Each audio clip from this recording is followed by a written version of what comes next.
Tripod ಮತ್ತು ಒಂದು mic ನೋಡ್ತೀವಿ.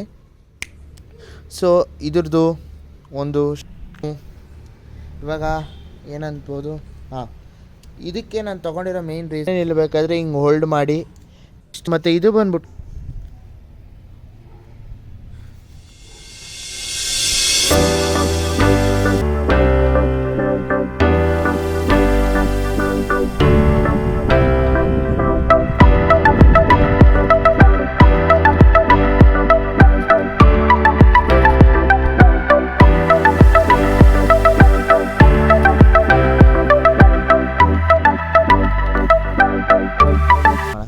ಇದು ನನ್ನ ಕ್ಲಿಯರ್ ಇದಿರುತ್ತೆ, ಸೌಂಡ್ ಇರುತ್ತೆ. ಇವಾಗ ನಾವು ನೋಡಿರ್ತೆ